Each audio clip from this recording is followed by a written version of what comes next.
Good morning বন্ধুরা, তোমরা সবাই কেমন আছো? আশা করি ভালো আছো। তোমাদের আশীর্বাদ ও ভালোবাসা আমরাও ভালো আছি।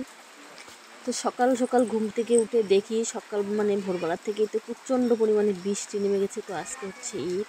তো আজকে দেখো 8টার দিকে মনে হয় ওদের নামাজ। তো 8টার আগে থেকেই তো 4টা সাড়ে 4টার থেকেই বৃষ্টি শুরু হয়ে গেছে। প্রচণ্ড বৃষ্টি, কি আর বলবো, বৃষ্টির জন্য বাইরেই বের হওয়া যাচ্ছে না। আমি তখনও ঘর থেকে বের হইনি, বারান্দায় নামিয়ে দেখি এরকম অবস্থা। তারপর তোমাদের সঙ্গে একটু শেয়ার করলাম যে ওদের আজকে অনুষ্ঠান আর এরকম অবস্থা আকাশটা। তো একটুখানি ভালো হলে তাও তো হবে। তো বৃষ্টি মোটামুটি 10টা সাড়ে 10টা 11টা পর্যন্ত বৃষ্টি ছিল।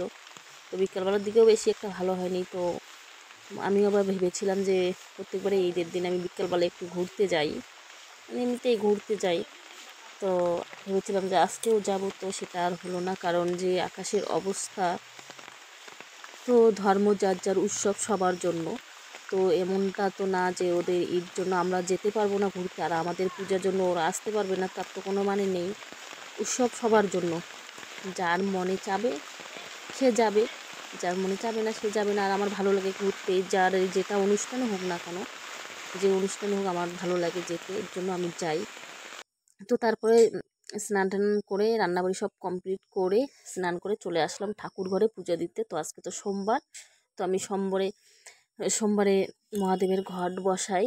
তো সেইভাবে মহাদেবের ঘট বসিয়ে তারপরে ধুতরা ফুল টুল সব কিছু দিয়ে পূজা দিয়ে দিলাম। আর অনেকটাই ফুল নিয়ে এসছে শাশুড়ি মা। তো একদম 1 প্যাকেট ফুল নিয়ে এসছে, ওই আসন ভর্তি করে দিয়ে দিলাম। তো পূজা দিয়ে তারপরে খাওয়া দাওয়া করে নেবো, খাওয়া দাওয়া হয়নি এখনও। তো আজকের ভিডিওটা আর বেশি বড় করিনি, কারণ